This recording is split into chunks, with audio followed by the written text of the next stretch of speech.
Welcome to the final day of the Atlantic Forum Spring Conference. My name is Jeffrey Huvenagel and I'm the conference chair. If you missed yesterday, you could always catch up and rewatch the live stream. We had the pleasure to welcome Mark Leahy and actively discuss on strategic communications, particularly analyzing Russia and China, as well as the importance and power of storytelling.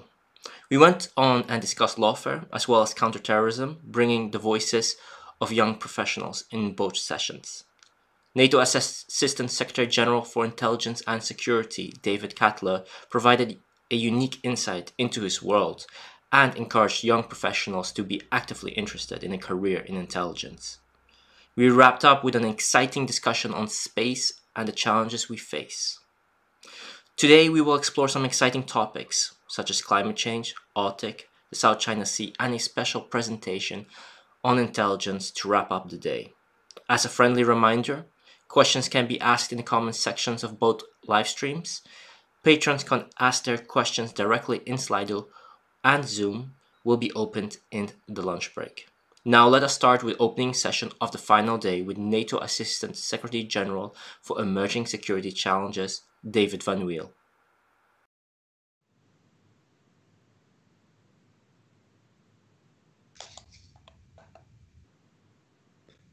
Ladies and gentlemen, it's a pleasure to address you today. I'd like to thank the Atlantic Forum for the invitation, and I hope that what I have to say will make your Sunday morning worthwhile. Winston Churchill once said that the speaker should always exhaust the subject, but never the audience, and I will try to follow Churchill's advice and be as brief as the subject allows me to be, even if it will be difficult, because climate change is important, and because NATO has a lot to contribute to meeting this challenge. Climate change is now seen by the majority of the population in the Western industrialized countries as the greatest threat. It ranks even before cyber attacks and international terrorism. It's easy to see why. Rising global temperatures will lead to a rise in sea levels and will increasingly cause extreme weather events such as storms, floods, droughts, and forest fires. To be sure, it is sometimes difficult to establish a causal link between environmental change and conflict. In many places, climate extremes do not result in conflict. But if climate change will lead to food and water shortages, pandemics, mass migration, and humanitarian disasters, it will, over time, aggravate conflicts and perhaps even spark new ones. NATO is also not the primary addressee when it comes down to climate change. This role is played by other international actors, in particular those that can set limits on CO2 emissions. However, as a transatlantic security and defense organization, NATO is a key forum in discussing the security implications of climate change. In addition, through its numerous committees and agencies, NATO deals with many non-military security issues that are relevant to the climate dossier. In fact, the Alliance has been addressing the effects of climate change for many years and in many different ways. Since the 70s, NATO has been setting environmental protection standards for certain military activities. Similarly, NATO has been funding climate-related research for decades, and we've made considerable progress in enhancing energy efficiency in the military. For example, by reducing the consumption of fossil fuel in military camps through integrating renewables like wind and solar. NATO also has considerable experience in responding to humanitarian disasters. For example, in the Pakistan earthquake in 2000, NATO delivered 3,500 tons of supplies to the crisis region. In other natural disasters, such as floods in allied and partner countries, NATO coordinated national contributions so that they were used in the most effective way. NATO is also regularly conducting consequence management field exercises with allies and with partner countries. Some of these scenarios are based on environmental challenges. The idea of these exercises is to strengthen the ability of teams from different nations to cooperate across a wide range of relief operations. This involves urban search and rescue teams, emergency medical teams, as well as decontamination teams. All this makes clear that a higher public profile of NATO on climate security is not only conceivable, but very desirable. It also fits into the logic of other initiatives, such as the EU's Green Deal, which aims to make the Union carbon neutral by 2050. As we make the transition to a future powered by more sustainable forms of energy, armed forces will in the near future continue to consume fossil fuel. That is why a new NATO approach to climate change must not downplay NATO's most important contribution to security, namely the prevention of military conflict through collective military power. Military security and environmental security are both of existential importance. They must not be played off against each other, but go hand in hand. And that said, NATO can and should demonstrate that it takes environmental concerns into account, and that our armed forces are more than just an innocent bystander to the climate debate. So what does this all mean in concrete terms? What is NATO's role when it comes to meeting the challenge of climate change? Basically, I see three major areas. The first one is awareness. NATO is the key transatlantic platform for allies to identify, monitor, and discuss the security implications of climate change. That's why we need to integrate climate aspects into security risk assessments. We need to conduct more systematic foresight efforts on climate change. We must also leverage our research, science, and technology programs to support research on the impact of climate change on Allied security. We must increase our awareness on region-specific climate vulnerabilities, in particular on the Arctic, which is the epicenter of climate change. And we must analyze what climate change means for other actors, say Russia or China. Simply put, we must understand climate change as a phenomenon that will shape every single aspect of our strategic environment. The second aspect is adaptation. Climate change makes it harder for our militaries to keep our people safe. NATO troops are often exposed to the world's most hazardous and difficult environments, on land or at sea, from the desert to the jungle, whether engaged in combat operations, training, or disaster relief. For instance, in Iraq, where NATO has a training mission, temperatures in Baghdad last summer soared above 50 degrees centigrade.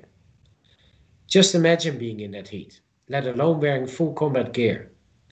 It quickly becomes impossible for anybody to function. And it's not only people that don't work properly in extremes, it's equipment too. In Afghanistan, allies had to replace some of their helicopter engines because they simply couldn't cope with the heat. In the maritime domain, we've seen that climate-induced change in the salination of the water can affect the engines of certain warships. But climate change doesn't only affect how we operate, but also where we operate. As a threat multiplier to the security environment, the consequences of climate change will be a driver of instability, as we've already seen in the Sahel. And it will further cause natural disasters, so it will create situations which will continue to require military intervention, as well as the need for us to provide assistance to civil authorities. In addition, much of our critical infrastructure is exposed. For example, the US Naval Base in Norfolk, Virginia, home to one of our strategic commands that suffers from regular and extensive flooding. Major European ports like Rotterdam, Antwerp, and Hamburg face similar challenges. To remain effective, we must adapt. This means combat gear, vehicles, equipment, and infrastructure that can protect our troops. It means incorporating climate change into our defense planning process and into our exercises. We already work with our 30 member countries across Europe and North America to better prepare them for shocks to things like energy, food, and water supplies.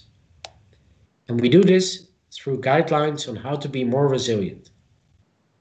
We need to look at how we can further strengthen these guidelines to fully take climate change into account. For example, by ensuring that our energy and telecommunication grids can withstand more extreme weather events. And we need to strengthen our ability to respond to natural disasters. NATO's Disaster Response Center has brought many nations together in the face of COVID-19. delivering hundreds of tons of critical supplies around the world, setting up almost 100 field hospitals, and transporting patients and medical personnel. Just as we've supported national governments during COVID-19, we must also be prepared to do more in relation to climate-related disasters. Climate change must also be reflected in our partnerships. As climate change affects many partner countries, they will be interested in working with Nato on scientific cooperation on mitigation measures, but also on consequence management, training, and education. We've already done such things, for example, concerning flood control in the Ukraine and desertification in Egypt. We should do more. We should also do more in helping partner countries build the capacity and resilience to better manage the impact of climate change. Third, and finally, mitigation. We all have a responsibility to cut emissions so we can help preserve the future of our planet. The supply of fuel has always been a critical, difficult, and dangerous part of military operations. Fuel supply lines are notoriously vulnerable. Long fuel convoys are a tempting target. As I mentioned earlier, NATO has been running projects to reduce the use of fossil fuel in military camps by bringing in wind and solar. And many allies have been conducting experiments with biofuel, with special paint to reduce the water drag on the hull of warships, and with LEDs to reduce electric consumptions in military installations. The US and Canada are looking at integrating solar panels into their combat gear to power the increasing amount of electronic equipment that soldiers carry. Other NATO countries are experimenting with hydrogen cells and batteries to generate and store electricity. All this is done for practical military reasons, because the more energy efficient we are, the greater our military effectiveness and mission endurance. So it's not only about saving the environment, it's also about saving lives. But we need to go further. Countries around the world are setting in law the ambition to reach net zero carbon emissions by 2050. And I believe it's time to explore how NATO and our armed forces can contribute to this goal, helping allies to reduce their military carbon footprint without reducing their effectiveness, and sharing that expertise with our partners around the world. The first step could be for NATO to help members of our alliance to calculate the specific carbon output of their militaries, and then to report those figures. The next step could be to consider voluntary targets for allies to progressively cut those emissions. NATO is setting an example. The NATO headquarters here in Brussels is a green building, using geothermal power for heat and rainwater collection for building maintenance. It's time to raise our ambition and drive down carbon emissions across our armed forces. Ladies and gentlemen, let me end with one of my favorite anecdotes. Warren Buffett, the famous US investor, had long been thinking about how a major disaster caused by terrorists would affect the insurance industry. But he didn't turn his reflections into concrete actions. And then came the terrorist attacks of 9/11, and with them a near disaster for the insurance companies involved. In a letter to his shareholders, written a few weeks after the tragedy, Buffett admitted that he had violated the Noah rule. Predicting rain doesn't count. Building arks does. Today's ark will not be a wooden ship.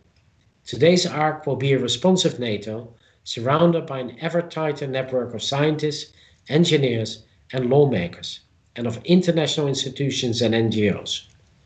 Put differently, today's ark will be made up of the collective knowledge and the collective political will of all of us to make a difference in this crucial issue. Thank you very much, and I wish you a great morning.